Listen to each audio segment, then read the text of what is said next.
Hello everyone, you are watching News Insights. Let's watch today's news updates. Conducted by the three honorable judges. The rigging took place. Retired High Court judges. Rigging took place within the premises. Now, what happened? First floor, second floor, road floor, and now, booth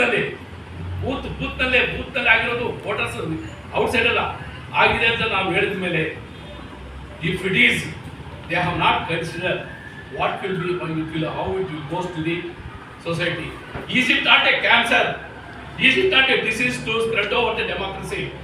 is it not a touching the basic structure of violate of the basic structure of the constitution? ನಮ್ಮ democracy ನಾಳೆ general election ಆಗುವಾಗ same thing ಆದರೆ ಸ್ವಾಮಿ 3 ಜನ high court judges ಮಾಡಿದ್ರು ಅಪೇಂಟ್ ಮಾಡಿದ್ರೆ ನಮ್ದು ಮಾಡಿದ್ರು.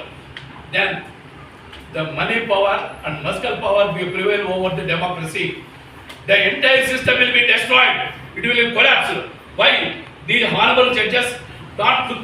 Why they have not care? One thing that's make it clear.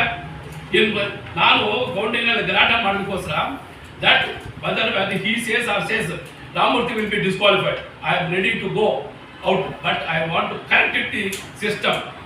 Correct it. I am ready to go hanging. Let them hang in front of the High Court. I am ready to face it.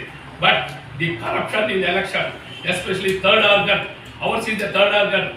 Third organ ನಲ್ಲಿ ಇದಾಗಿದೆ. ನಾಳೆ system ಏನಾಗ್ತದೆ? System will be collapse ಅಂತ ಹೇಳಿದ್ರೆ ಎಂಟೇ ಕ್ರಮ ಕೊಟ್ಟು ಬರ್ತಾರೋ. ಸ್ವಾಮಿ ನೀವೇ ಹೈಪವರ್ ಕಮಿಟಿ ಅಂತ ಹೇಳಿ ಬಾರ್ಕೌನ್ಸಿಲ್ ಎಲೆಕ್ಷನ್ ಅಲ್ಲಿ ಇದು ಮಾಡಿದರು, ನಾವ್ಯಾಕೆ ಮಾಡಬಾರ್ದು ಅಂತ ಹೇಳಿದ್ರೆ ವಾಟ್ ಅಬೌಟ್ ದ ಫ್ಯಾಕ್ಟ್?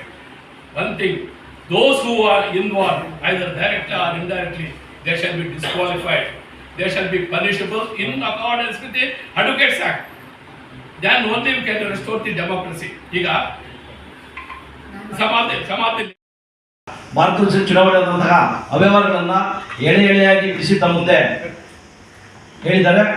ಅದರಲ್ಲಿ ವಿಶೇಷವಾಗಿ ಈ ರೀತಿ ಕರ್ನಾಟಕ ರಾಜ್ಯದಲ್ಲಿ ಸುಮಾರು 1,80,000 ಗಿಂತ ಹೆಚ್ಚಾಗಿ ಅಡ್ವೊಕೇಟ್ ಪ್ರಾಕ್ಟೀಸ್ ಮಾಡ್ತಿದ್ದಾರೆ. ಇವರ